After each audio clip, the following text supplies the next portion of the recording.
A gente trouxe essa live, eu até estava falando um pouco antes, você devia estar acompanhando aí, que o tema é até um pouco engraçado, mas é um tema que a gente vem antes de tudo e qualquer coisa acontecer. Qual é o posicionamento, né, da igreja hoje? Se nós estamos sendo proféticos ou estamos sendo patéticos?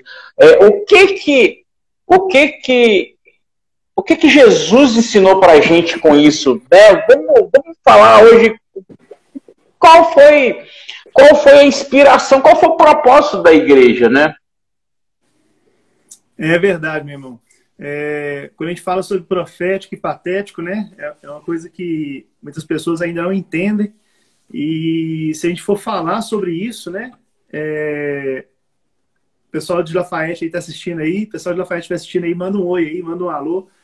Né? A gente tem, né? Eu falo muito isso com eles e graças a Deus eu creio numa igreja profética, né? Eu creio que o Senhor ele tem levantado nesse tempo uma igreja profética. Eu creio que o Senhor ele tem levantado pessoas mesmo que vão viver esse grande, né? Esse grande poder de Deus que está acontecendo nesse tempo. Se a gente não for profético, essa expressão profético ou patético é justamente disso. Se eu não entender, se eu não olhar as coisas que estão acontecendo de uma forma profética, eu vou estar sendo patético. Porque, na verdade, o Senhor ele nos chamou para ser assim. Né? A igreja do Senhor está passando por tudo isso e quando a gente vê Jesus ele agia de forma profética. Né? Jesus, em todo tempo, ele era profético. Né? A gente não vê Jesus ali achando as coisas normal. Ah, isso é normal acontecer, vamos deixar... deixa isso para lá, isso é normal, né? Ah, isso aí está acontecendo é porque tinha que acontecer, né? Não, Jesus ele era profético, né? E ele nos ensinou a sermos proféticos. Em tudo, Jesus ele falava o quê? Era o reino de Deus se manifestando, era o Pai falando, era o próprio Deus agindo, né? Ele sempre deixava isso muito claro, né? Então a gente precisa seguir esses passos de Jesus, né? A igreja hoje, como que a igreja hoje está? A igreja hoje, muitas vezes eu estou vendo uma igreja que ela está parada num tempo que não avança. Ela parou. Ela não consegue avançar, ela não consegue voltar para trás, porque o que foi feito. Não consegue voltar para poder desfazer o que tinha que ser feito, para poder desfazer o que foi feito. E a igreja, ela está parada. A igreja simplesmente parou, né? Literalmente, né, pastor? Literalmente, né? Com essa pandemia, a igreja parou literalmente. Isso aí Pastor Rodolfo, o que é engraçado é que a gente tem sido muito mais reativo do que realmente andar de forma em direção a tudo que está acontecendo, né? A gente fica muito mais na expectativa para dar uma resposta, ao contrário do que nós fomos chamados, que nós somos a resposta, né? Uhum. Isso mesmo. Eu até falei sobre isso, né, nesse domingo na pregação, sabe? Eu sou o que eu sou porque a minha Bíblia fala o que eu sou, né? Eu tenho o que eu tenho porque a Bíblia fala, eu posso porque a Bíblia fala. Então, a Bíblia ela é um livro profético. A Bíblia é um livro que ela traz de Gênesis, Apocalipse, ela traz profético. Eu já vi pessoas falando assim, a Bíblia é um livro de histórias. A Bíblia ela conta uma história. Mas se você ler a Bíblia como se fosse uma história, nada mais vai ser para você como uma história. Mas se você ler a palavra de Deus, entendendo algo profético, entendendo o que está por trás, né, por trás daquela letra, por trás daquelas histórias, entendendo qual a mensagem que o Senhor tem para nós ali, se nós vivermos, enxergarmos a Bíblia desse jeito, nós vamos entender que ela é um livro profético. Ela conta uma história, mas ela é um livro profético. Todas as histórias que existem na palavra de Deus são histórias proféticas. São histórias que traz para nós nesse tempo algum aprendizado, traz para nós nesse tempo algo que vai mexer no nosso coração, que vai mexer na estrutura que nós estamos vivendo hoje. Uma estrutura de uma igreja que teve que parar, é uma realidade. Eu não estou aqui desfazendo de uma pandemia, eu não estou aqui desfazendo dessa gripe, eu não estou aqui desfazendo do corona. Nós sabemos que existe uma responsabilidade social da igreja de manter o isolamento, de manter o álcool em gel, né, ensinar a lavar as mãos, ensinar a igreja a manter essa higiene. A gente sabe que é importante isso, que é necessário. A igreja ela tem a sua responsabilidade social, porém, maior do que uma responsabilidade social, a igreja tem uma responsabilidade espiritual. Então eu também não posso simplesmente olhar para essa pandemia e achar que não tem nada espiritual. Achar que não existe nada profético nesse tempo. A igreja do Senhor, ela precisa abrir os olhos e entender o que está acontecendo. A gente está falando muito sobre a volta de Jesus. Jesus está voltando, o fim dos tempos. E eu creio nisso. Eu creio que sim, é o fim dos tempos. A Bíblia já nos mostra isso. Eu não preciso assistir a Globo para me poder saber o que está acontecendo nesse tempo. Eu não preciso acessar o G1, eu não preciso acessar o UOL, eu não preciso ler a Folha para me saber o que está acontecendo. A minha Bíblia já me conta isso há muito tempo. Então, quem lia a Bíblia antigamente simplesmente como um livro de histórias, agora continua achando que está acontecendo porque tinha que acontecer. Mas quem leu a Bíblia sempre, entendendo que é um livro profético, que ali trata de profecias que vão se cumprir, está entendendo que esse tempo é um tempo profético. É um tempo que está se cumprindo aquilo que precisava se cumprir. Eu estava...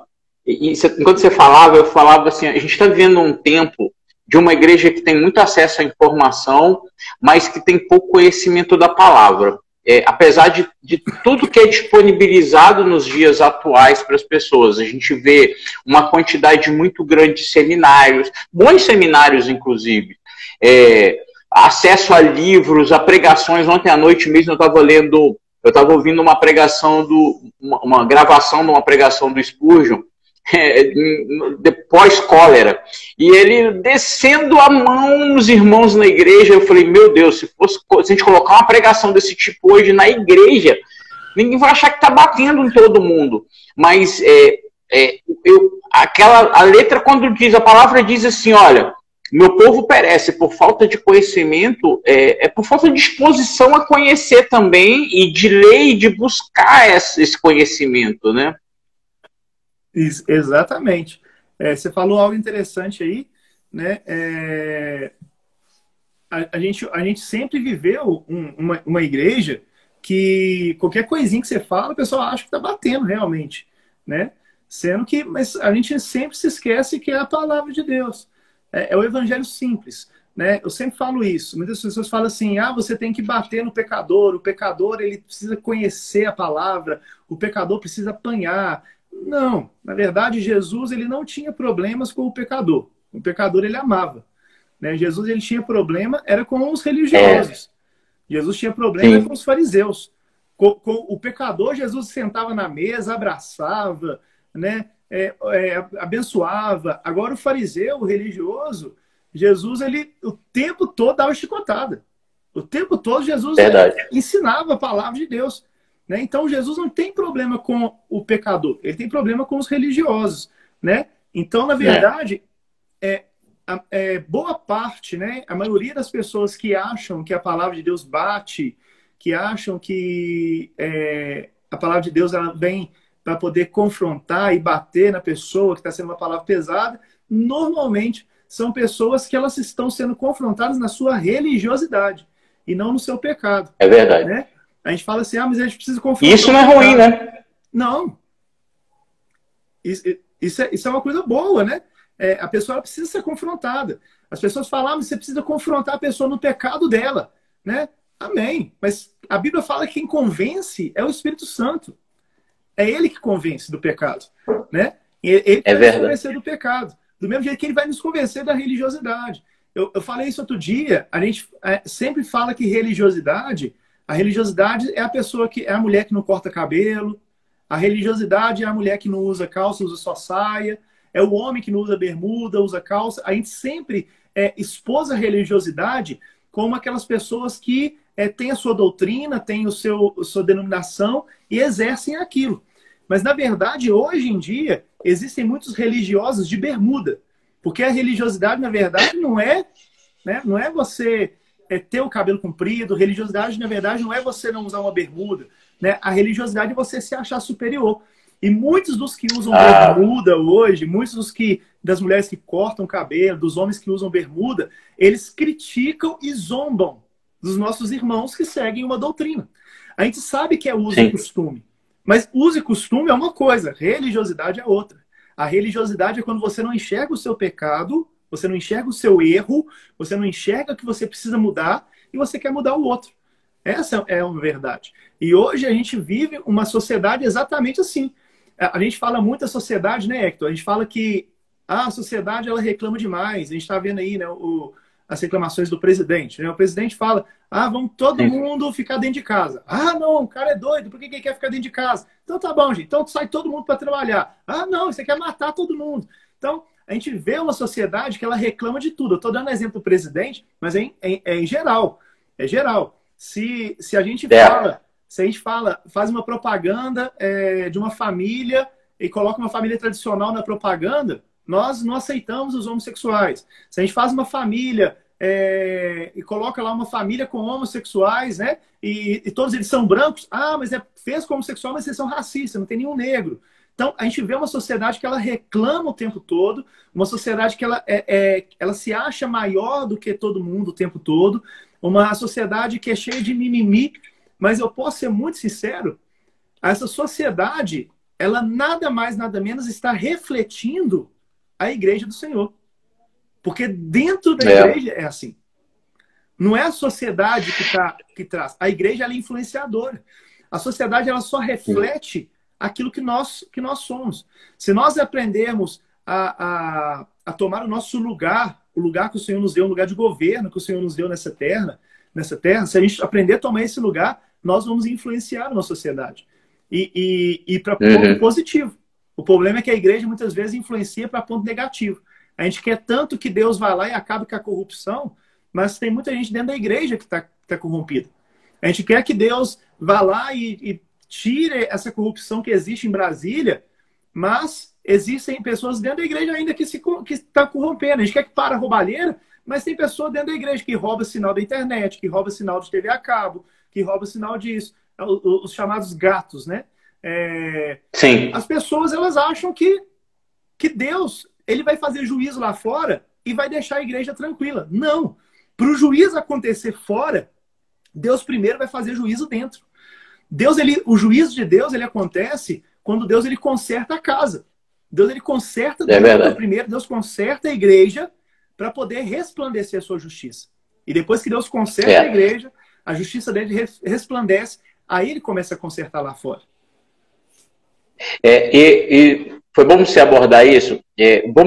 Vamos só voltar um pouquinho, um tempo antes do momento que nós estamos vivendo hoje. Eu não sei, provavelmente isso aconteceu com você. Deus estava preparando já a igreja para esse momento. É interessante, até eu estou recapitulando umas 3 mensagens antes que o Senhor me deu para trazer à igreja, e a forma como essa mensagem foi transmitida. Depois que passa o tempo, você fala assim, meu Deus, ele estava preparando, Deus está falando com o povo há algum tempo de que ele ia fazer alguma coisa. Nós já conversamos, eu falei assim, a sensação que eu tinha antes era assim, sabe a sensação, eu nunca tinha tido essa sensação tão forte como a sensação que eu tenho tido sobre a volta de Jesus. E aí eu fiz uma autoanálise, eu falei, mas essa sensação é uma sensação que nós deveríamos ter desde o início. Deus está dando uma oportunidade para a gente fazer uma autoanálise e refletir sobre qual o nosso posicionamento na sociedade de hoje. E se ele voltar agora? E se ele voltar a qualquer momento? A gente até já chegou a falar sobre isso. E o que a gente está fazendo? A gente está construindo que ponte? A gente está construindo que igreja? Que igreja está sendo mostrada aí fora, né? E aí é aquele outro ponto. Qual é o posicionamento da igreja nos dias atuais? Você falou algo aí muito, muito forte, né? Eu também, outro dia, eu parei para poder pensar um pouquinho. E hoje a gente tem aí, né? Graças a Deus, essa estrutura de gravar a palavra, né? E a gente poder assistir a palavra de novo. Mas até o mês passado a gente não tinha esse cuidado, né, de fazer uma gravação, transmitir, e a gente ter aquela mensagem guardada. Mas eu me lembro muito bem do que eu tenho pregado desde a virada do ano. No culto da virada, a palavra que eu trouxe, as palavras que eu preguei até chegar essa pandemia, durante os cultos, né, até chegar a pandemia, todas as palavras estão vindo de encontro ao que está acontecendo agora. Todas as palavras realmente Deus, ele já estava preparando a sua igreja. Quem entendeu, entendeu. Quem estava... É o profético. Quem estava no profético, entendeu e está vivendo isso agora e está entendendo. Mas quem recebeu uma palavra de uma forma qualquer, simplesmente, né? Eu tô me lembrando que agora, se eu não me engano, quando eu fui em Paraupebas em outubro. E quando eu fui em Paraupebas, se eu não me engano, a palavra que o Senhor trouxe para a igreja, se eu não me engano, foi uma palavra sobre a sarça. Ia atrair as pessoas, o que ia atrair as pessoas não era você pegar fogo, é você não se consumir, é você não se desgastar, é você não ficar inconstante. Então, você vê, palavras que já vinham preparando a igreja para esse tempo. Palavras que está falando com a igreja desde lá de trás, falando assim, olha, vai chegar um tempo em que vocês vão precisar se manter firmes, você não pode se desgastar. Então, não se desgaste. Né? Você não pode deixar você não pode deixar o fogo apagar. Você tem que continuar ligado. Então, Deus já vinha falando sobre isso. Né? Deus estava preparando a sua igreja. E quando você fala, Hector, sobre essa questão que a gente está voltando agora para tentar, né? Voltando atrás e vendo o que Deus falou, o que Deus já estava nos preparando, e agora a gente precisa, né? Vamos dizer assim, começar de novo, né? O novo começo que a gente tanto prega agora é tão real. Isso. Né? Para todo mundo, não é só para quem está aceitando Jesus, mas é para toda uma igreja, né? Um novo começo. E é interessante porque até preguei sobre isso outro dia, quando a palavra do Senhor ela nos fala sobre a Arca da Aliança, né? A Arca da Aliança ela ficou na casa de Aminadab e lá ela não operou milagre nenhum. Ela ficou ali durante muitos anos. Oi? Sim. Ela ficou Foram 20 anos ali, né? 20 anos na casa de Aminadab e não aconteceu nada. Não surtiu efeito nenhum. Mas quando a arca foi transportada, a gente viu que um dos filhos de Abinadab, quando a arca, o carro de boi tropeçou, já começou errado, porque Davi, sendo rei, ele não devia ter permitido que a arca fosse transportada num carro de boi. A arca ela tinha a forma de ser transportada, os levitas tinham que transportar a arca por varões banhados a ouro e tudo aquilo que está lá em Levítico. Existia uma regra para a arca ser transportada e a arca é a presença de Deus. Né? Então, sim, quando a gente fala que a arca ela estava sendo transportada dessa maneira e quando o carro de boi tropeça, um dos filhos de Abinadab mete a mão para poder segurar a arca, ele é morto na hora. Isso nos fala de uma igreja que ela passou anos com a presença de Deus e nada mudou. Verdade. Sim. E agora a igreja tentou transportar a presença de Deus da maneira dela. Quantos templos, quantas igrejas, quantos púlpitos, quantos pastores, quantos líderes tentaram levar a presença de Deus até o povo da maneira dele. Em vez de levar da maneira de Deus, tentou levar da maneira dele. Quantos pastores tentaram guiar a presença de Deus do jeito que ele achava que era certo. E por causa disso, muitas pessoas que tentaram tocar na presença de Deus sem uma reverência, sem respeito, sem honra, sem temor e sem tremor, morreram. É o que aconteceu com o filho de Abinadab. Ele levou a mão para tentar segurar. Ele teve uma boa intenção. Mas já diz o ditado, né? De boa intenção, o inferno está cheio. Né? Então, aquele tenta segurar a arca, ele morre na hora. Deus mata ele na hora. Por quê? Um cara que viveu 20 anos na presença de Deus, 20 anos na presença da arca, depois de 20 anos, não sabe o que é ter reverência com a presença. Não sabe o que é ter temor e tremor com a presença. E aí o que acontece? Davi, ele deixa a arca na casa de Obed-Edom. A arca fica na casa de Obed-Edom, a presença de Deus fica lá. E em 3 meses, a arca fez muitos milagres. O que a presença de Deus na arca não fez na casa de Abinadab, fez na casa de Obed-Edom em 3 meses. Por quê? Porque na casa de Obed-Edom, a presença de Deus achou reverência. Porque na casa de Obed-Edom, a profecia encontrou lugar. Isso. Porque na casa de Obed-Edom, houve honra à presença de Deus. Mas o interessante é o que Davi faz? O que Davi faz? Davi, ele vai para casa. Olha só, nós estamos em casa. Davi, depois que ele vê que deu tudo errado, ele deixa a arca e ele vai para onde? Ele vai para casa. Para casa. Quando ele chega em casa, ele começa a meditar o quê? O que Davi começa a pensar? Ele não começa a pensar, não, eu vou arrumar um carro de boi melhor, não, eu vou fazer isso. Não, Davi começa a pensar assim, aonde foi que eu errei? Isso é importante. E ele começa a falar assim, o que eu preciso fazer? E a Bíblia fala que Davi volta para buscar a arca, e Davi, ele tem uma nova direção. A Bíblia usa essa expressão. Davi tem uma nova direção. Então agora, Davi, a Bíblia fala que ele estava carregando a arca, sabe como? Ele estava carregando a arca fazendo festa. Mas agora, na hora que ele vai buscar a arca, ele não leva a arca fazendo festa. Ele vai buscar a arca e ele leva a arca de volta para a cidade fazendo sacrifícios. Isso. Sabe uma coisa? Enquanto Abraão não tinha Isaac, Abraão levantava altares. Mas a partir do momento que Isaac nasceu, Abraão parou de levantar altares e começou a preparar banquetes. É por isso que Deus ele fala com Abraão, Abraão, eu quero um último altar seu e eu quero um sacrifício. Porque depois que você teve o seu filho, você parou de levantar altares para mim e começou a fazer banquetes. Sabe uma coisa, Hector? Deus não estava nem aí para os banquetes que a gente fazia nas nossas igrejas. Deus não estava nem aí para as festas, para as conferências. Deus não estava nem aí. Eu não estou falando que não tem que ter. Deus ele é um Deus festivo. A gente acabou de comemorar a maior festa do mundo, que é a Páscoa. Deus é um Deus festivo. Sim. Ele é um Deus festivo. Ele gosta de festa. Mas a gente tem que estar na essência, né? Desde que ele ama festa, desde que a festa seja para ele. O problema é que tinha muitas festas, muitos banquetes, muitas conferências, não para ele, mas para o ego de uma própria igreja. Não para ele, mas para poder crescer a estrutura. A pessoa, ela queria... você me conhece, né? A gente já conversamos sobre isso. Eu tenho isso para mim aqui na igreja e eu sempre vi isso. Eu não trago na igreja, eu não coloco na igreja quem cobra. É uma coisa minha.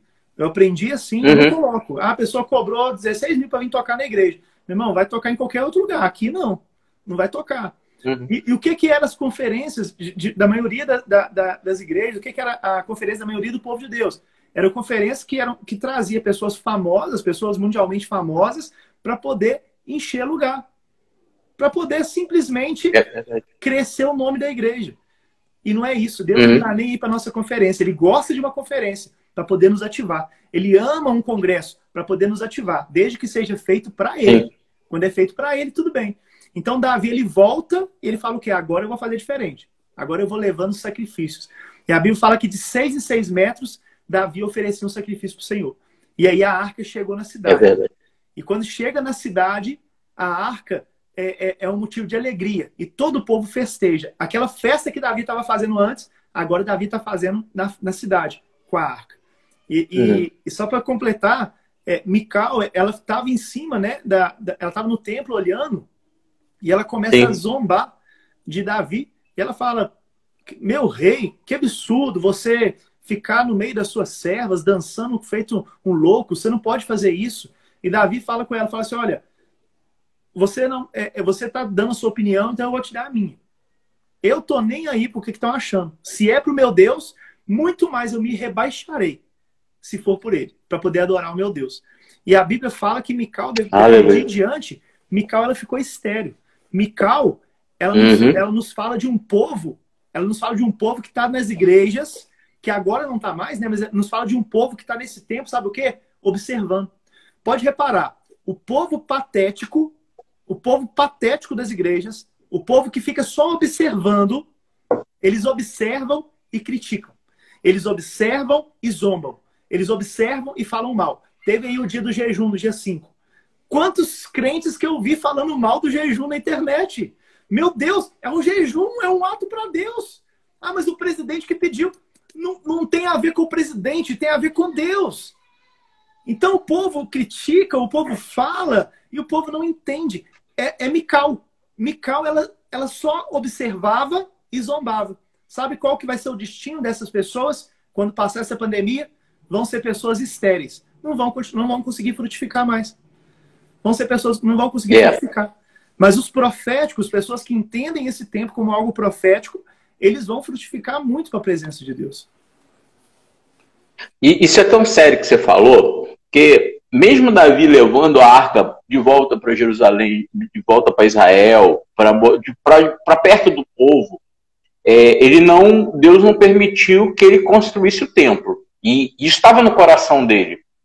Estava no coração dele construir o templo. Mas Deus falou, não, você tem muito sangue em suas mãos.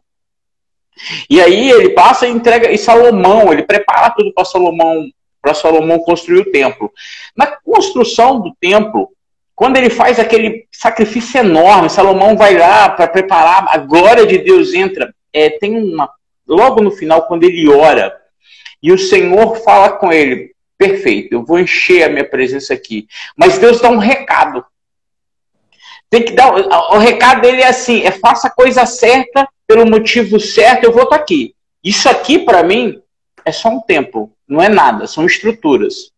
E a gente está deparando com isso, as estruturas ficaram vazias, porque Jesus, tudo bem, Jesus vem depois e rasga o véu, o Espírito Santo é derramado sobre nós, mas a gente acabou voltando para as estruturas. E a gente esqueceu do maior lugar da manifestação de Deus, que é a nossa presença, que é a presença dele em nós, desculpa, corrigindo aí, é a presença dele em nós. A gente se perdeu nesse tempo. A gente se perdeu nesse tempo dando muito mais valor às estruturas, às formas, do que efetivamente a essência de Deus se manifestando em nós. A manifestação, deixando a gente estar livre na manifestação da presença.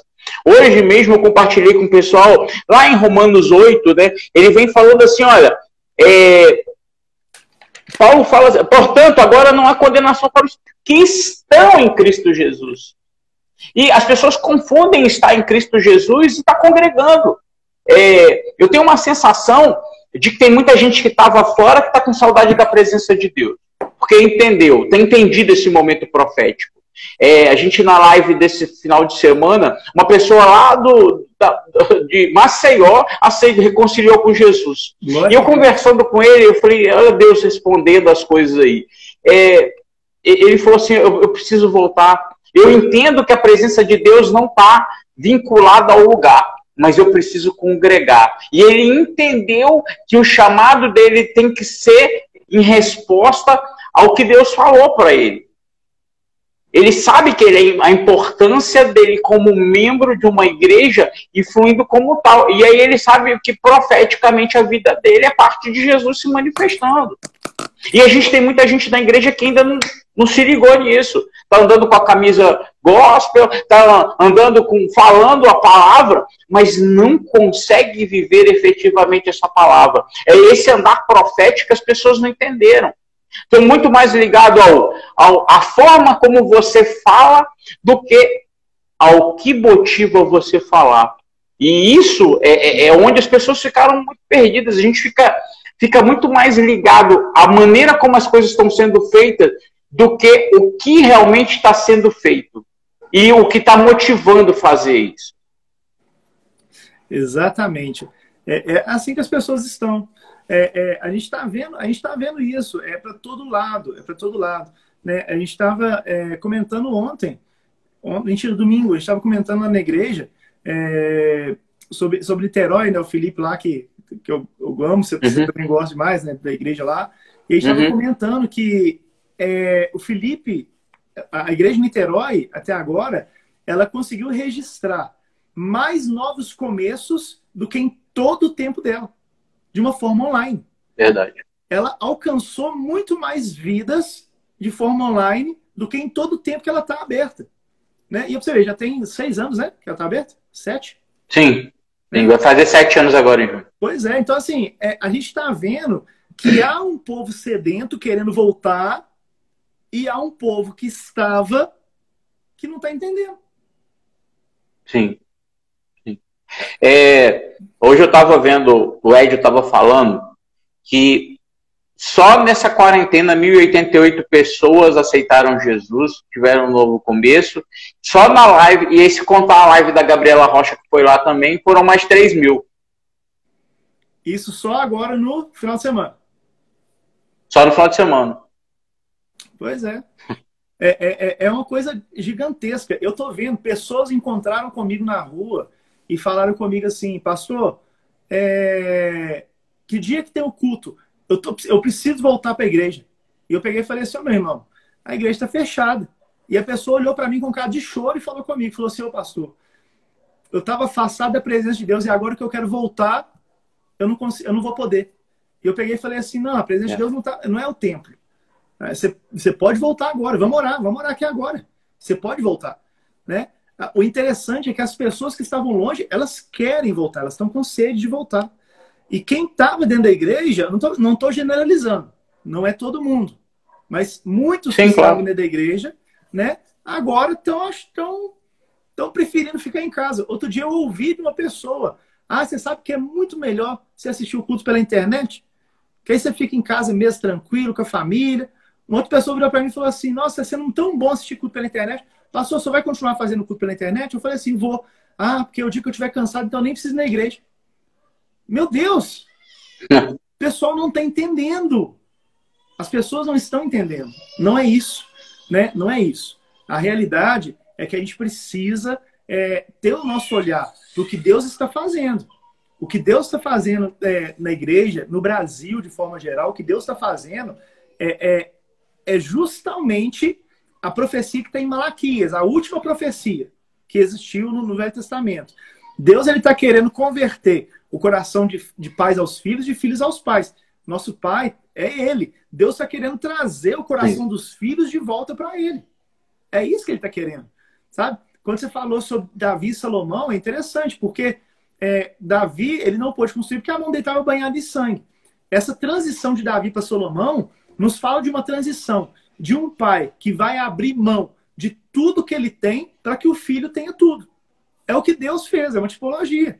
Deus, ele abriu mão de tudo que ele tinha, que era Jesus, para que nós nos tornássemos filhos e tivéssemos tudo.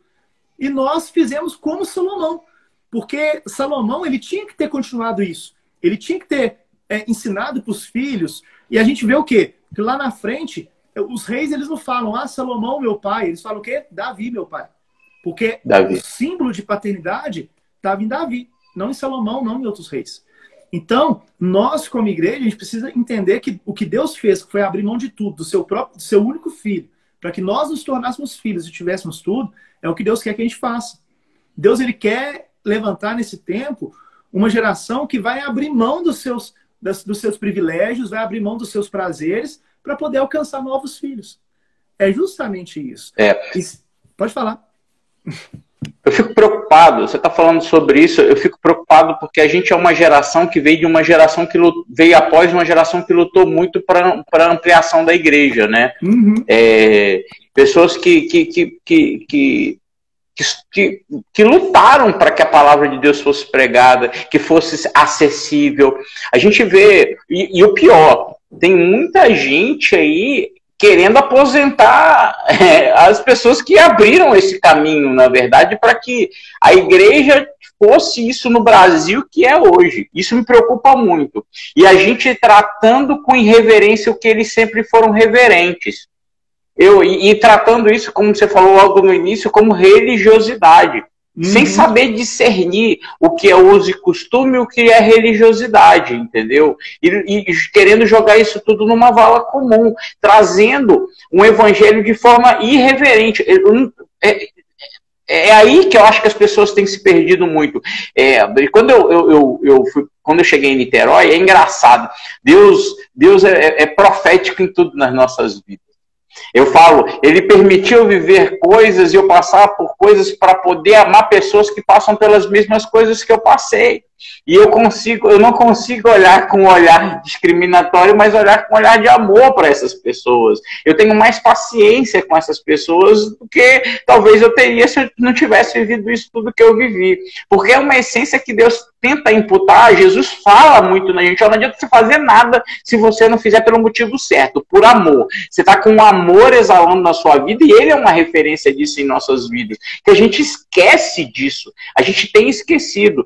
Mas o que acontece? A gente está jogando, a gente está fazendo uma salada hoje em dia como igreja, eu estou falando como igreja. A gente está preocupado, está voltando a ficar preocupado com o tipo de ritual que nós criamos, o tipo de forma de pregar esse evangelho, mas ainda com o coração muito frio. Isso é preocupante. Eu sei que esse tempo que a gente está vivendo, essa parada que o Senhor promoveu, e eu não tenho dúvida que o Senhor promoveu essa parada no mundo, isso é uma permissão. Se alguns vão falar assim, o próprio Deus fez isso, eu creio que Deus permitiu que isso acontecesse para que a igreja acordasse.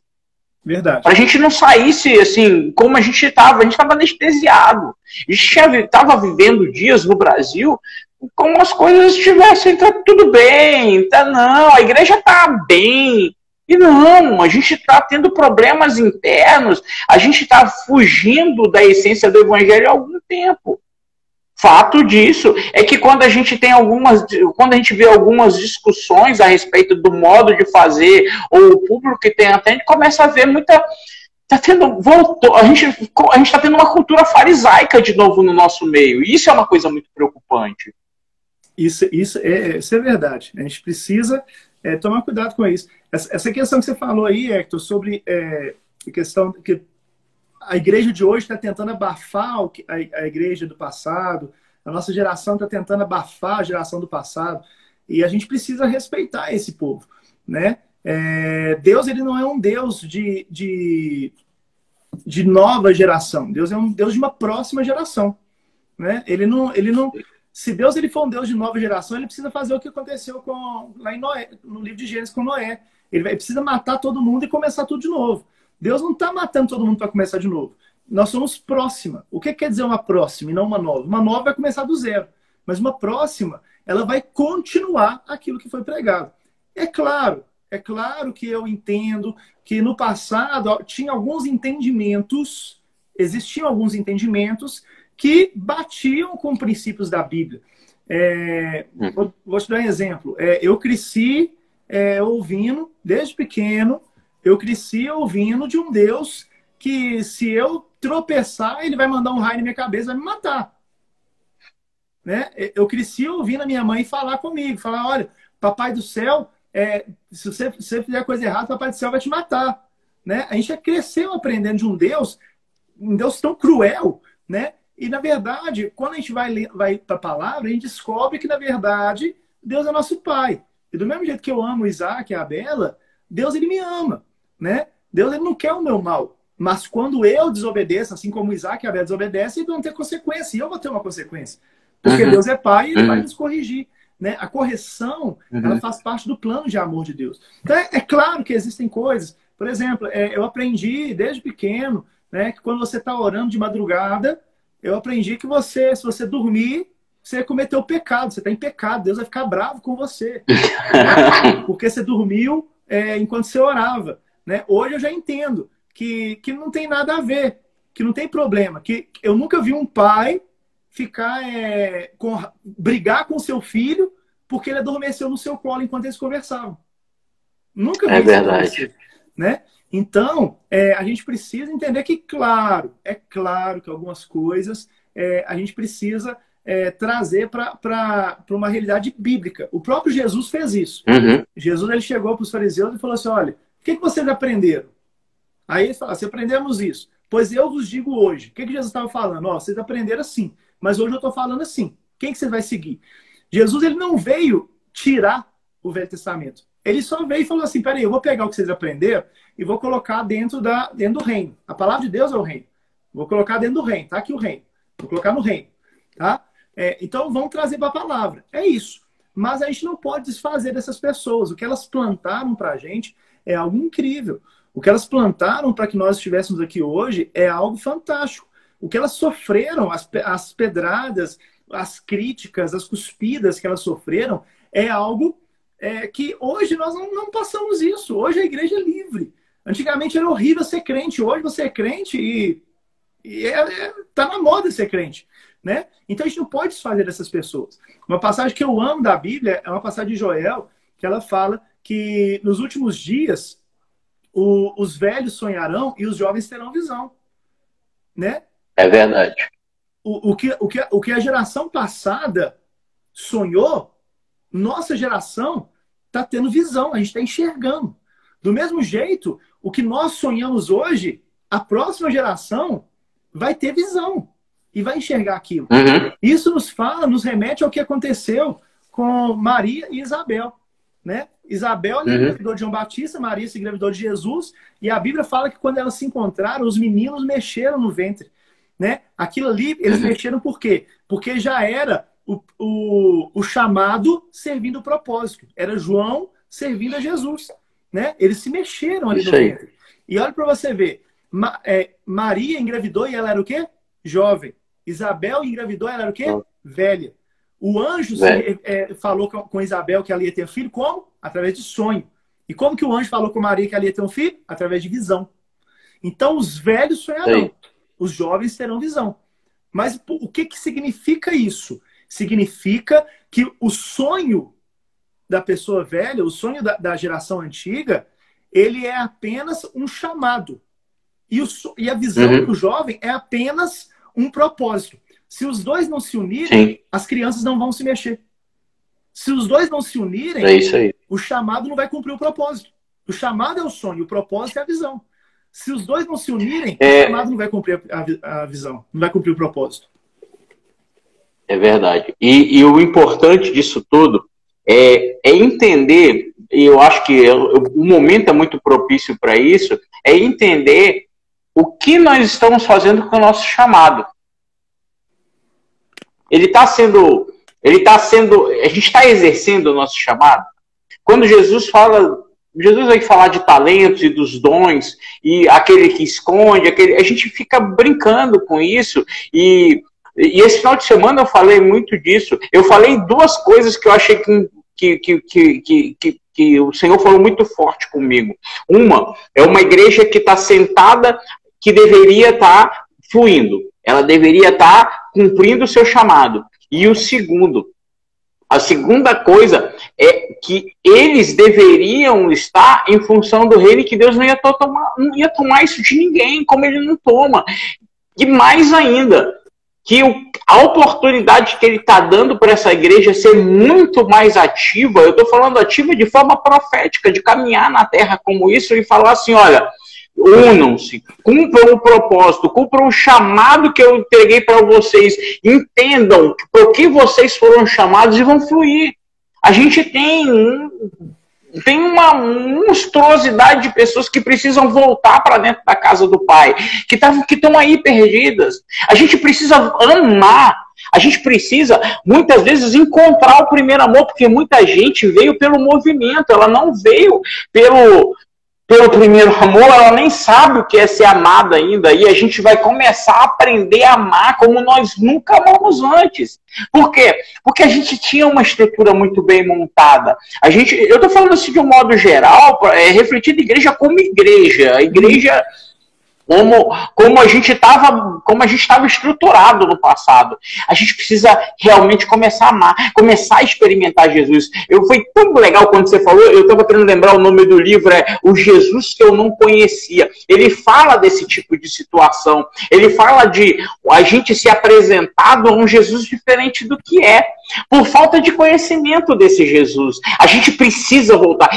Desde o início, o Senhor vem falando, olha, volte ao princípio, volte ao início. E ontem, é engraçado, ontem o Senhor falou comigo muito forte sobre dependência. Ele falou, meu povo não sabe o que é dependência. Eu até comecei a esboçar algumas coisas, porque nos dias de hoje, você ser dependente parece que você é parasita. E existe uma diferença entre ser dependente e ser parasita. Mas, e aí, eu estou amadurecendo essa palavra que o Senhor me deu hoje, uma irmã coloca no grupo a respeito de dependência. Eu falei, pai, é para a gente destravar isso aí também. Por quê? Porque a gente tem um problema de identidade muito sério. A gente não sabe quem nós somos. A gente não conhece o nosso Pai. E isso precisa voltar. Acho que a gente já vem conversando sobre isso. Eu falei, cara, a gente precisa urgentemente trabalhar a identidade. Urgentemente falar mais de Jesus. Porque muita gente está atraído para dentro de uma igreja que vai trazer benefício para ele. Uma igreja que quer falar o que ele sente bem. E evangelho não se trata disso. Evangelho se trata em nos moldar segundo a vontade daquele que é o oleiro. Quando Jeremias desce na casa do oleiro, ele fala assim, olha, eu vou lá e vou moldar. Eu acho que a gente está na casa do oleiro de uma forma com muito amor do Senhor. gente vai moldando a gente todinho de volta à palavra, e por isso esses dias são muito proféticos. Verdade. E qual é o posicionamento da gente nos dias de hoje? Essa igreja que você falou aí é uma igreja que ela estava num local de privilégio. A igreja estava numa posição de privilégio e como eu falei esses dias, o privilégio é o nosso maior inimigo. É o nosso maior inimigo. Porque quando a gente está num lugar de privilégio, eu até falei sobre isso, acho que foi esse domingo. Quando a gente está num lugar de privilégio, a gente começa a perder a noção de algumas coisas. A gente perde noção do perigo, a gente perde noção da palavra, a gente perde equilíbrio, né? A gente perde essas coisas. Então, a gente precisa, na verdade, entender que o privilégio não era para ser para nós, né? A estrutura, ela é de Deus. Ela é mais para nós do que para Deus. Mas ela é de Deus. Deus nos deu para podermos trabalhar. Porém, a estrutura ela não pode aparecer. Quem tem que aparecer é a videira. Quem que é a videira verdadeira? É Jesus, né? Então, a estrutura ela serve para poder sustentar a videira. Mas quem aparece é a videira, não é a estrutura, né? Quando a videira ela cresce, o que acontece? Ela vai tampando a estrutura. Aos poucos ela vai tampando. Então, a gente precisa entender que a estrutura ela não tem que aparecer. Quem tem que aparecer é Jesus. E a igreja, durante muito tempo, ela fez questão que a estrutura aparecesse. E aí eu te pergunto, pastor Hector, do que nos adianta agora nossos painel de LED? Do que adianta agora as luzes? Do que adianta agora o som, o melhor som que existe? Do que adianta agora as cadeiras acolchoadas? Do que adianta? Tá tudo parado. Deus ele fez isso para que a gente entenda que a estrutura precisa ser refeita. Eu não estou falando que você tem que ter a pior cadeira, o pior som, que você não pode ter um painel de LED. Eu não estou falando nada disso. Não é isso. As pessoas, na hora que a gente fala, elas acham que a gente está criticando a estrutura. Não é nada disso. Eu não estou falando que você não pode ter. Você pode ter. É de Deus. O problema é a igreja ter e ela achar que aquilo basta. Aquilo não é verdade. É verdade. A gente... É engraçado, né? O Senhor tinha falado com a gente para mudar de lugar e que a gente ia precisar de um lugar maior. E assim, Deus ele não deixa dúvidas com relação a algumas coisas, mas assim, quando Deus falou isso para mim e a maneira como ele falou, eu até compartilhei com poucas pessoas, porque tem coisas que Deus fala com você que você fala, não é para todo mundo que você consegue compartilhar não, porque o negócio às vezes é estranho. É verdade. Mas o Senhor estava preparando já para a igreja pós isso tudo. Eu sinceramente, eu estou muito tranquilo porque está na mão de Deus tudo isso. E a gente está aí indo para um novo espaço, a gente negociou aí um espaço novo, muito maior do que o que a gente está. Mas a minha preocupação não é só o espaço, é as vidas serem transformadas nisso tudo. As vidas serem alcançadas efetivamente por essa palavra e o maior LED serem elas. A luz do Senhor brilhando, Jesus brilhando a partir da vida dessas pessoas, que é o mais importante nessa nação. Não é o tamanho do templo que a gente se reúne, não é a quantidade de pessoas que se reúnem, é a quantidade de pessoas que efetivamente têm um novo começo. Porque não adianta nada, você vai lá e entrega a vida para Jesus e você leva a mesma vida que você levava antes. Talvez você use roupas um pouco mais diferentes, você já não enche mais a cara, mas você continua com aquelas práticas que não agradam ao Senhor. E a gente abriu um quiz, uma sessão de perguntas, que aí vai muito de acordo com o exemplo que você deu. A pessoa perguntou assim, e os sonhos são sempre avisos de Deus? Isso é uma grande questão nos dias proféticos, né? Responde aí. Os sonhos, né? Olha, eu vou dar a minha opinião. Eu não sei se você vai cortar a live aí, se cortar a gente volta. Eu vou dar a minha opinião, pastor. Eu sempre falo isso com todo mundo. A Bíblia fala no livro de Jó o seguinte, Deus fala com o homem de duas formas. Uma, através de visões. 2, através de sonhos, quando o homem cai em profundo sono. A psicologia já disse que nós sonhamos todos os dias. Isso aí, a psicologia já disse isso. Nós temos sonhos todos os dias. Para mim, Rodolfo, eu entendo o seguinte: quando eu acordo e eu me lembro de um sonho, meu irmão, Deus está querendo falar comigo alguma coisa. Eu entendo que Deus, ele fala em tudo.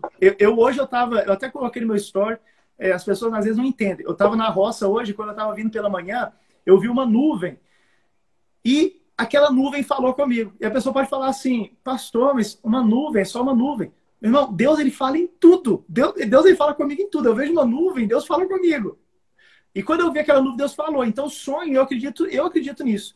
Um sonho, eu acredito que ele, se eu me lembro desse sonho, eu acredito que é Deus querendo falar comigo. Deus está querendo falar comigo de alguma forma, alguma coisa Deus quer falar comigo.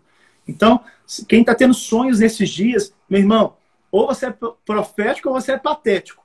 Se você levar para o lado profético, você vai entender que é Deus falando com você. Agora, se você for patético, você vai deixar passar. E aí, lá na frente, você vai falar assim: nossa, eu tive um sonho disso. Ou então você vai falar: nossa, eu estou tendo um déjà vu. É porque você já teve aquele sonho, Deus já te mostrou e você está vivendo aquilo. Né? Então, eu acredito em sonhos proféticos. Eu sou uma pessoa que eu acredito. É claro, todo sonho tem que ser interpretado.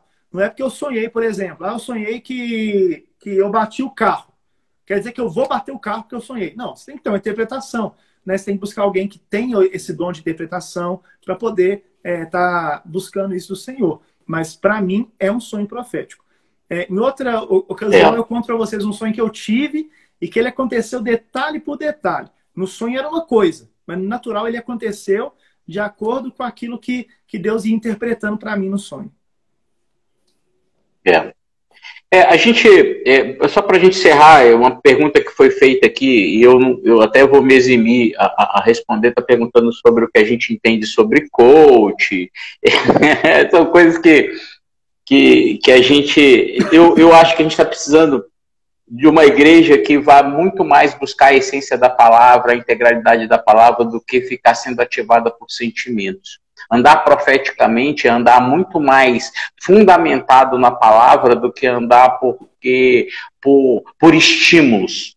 E a gente tem que parar de... A gente veio de uma época vem de uma época hiperestimulada. E a gente tem que sair disso. A gente tem que ir o estímulo maior tem que ser a pregação da palavra, tem que ser viver a palavra nessa integralidade. Amém. Tem que ser uma palavra sem pormenores. Viver a integralidade dessa palavra e buscar cada vez mais nesse Deus. O evangelho puro e simples.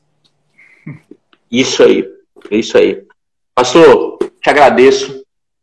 Continue orando por nós. Você é parte dessa igreja aqui. A gente fica muito feliz poder compartilhar esse momento contigo. Eu te abençoo em nome de Jesus. Amém. Lafayette, região aí vai crescer absurdamente. As Amém. Pessoas vão crescer não em tamanho, mas na presença de Deus. Continue orando por nós aqui, porque Parauapebas também está vivendo um momento de romper e grandes coisas vão acontecer nessa igreja. Não como instituição, mas como parte do corpo de Cristo nessa região. Amém, eu creio. Vocês são bênção demais. Muito obrigado aí pelo convite, pastor. Vocês são bênção demais aí, um amor muito grande para essa cidade. Eu passei aí e eu trago boas recordações. Né? Até o Maniçoba eu trouxe como uma boa recordação. Né? Que Deus abençoe vocês aí, saibam que vocês são nas minhas orações. E em breve quero estar com vocês aí. Né? E assim que vocês puderem também, vem para Minas também. Vem comer pão de queijo, vem comer queijo verdadeiro. Vamos lá. Fica com Deus, Deus te abençoe em nome de Jesus. Obrigado. Deus abençoe, meu irmão. Um abraço.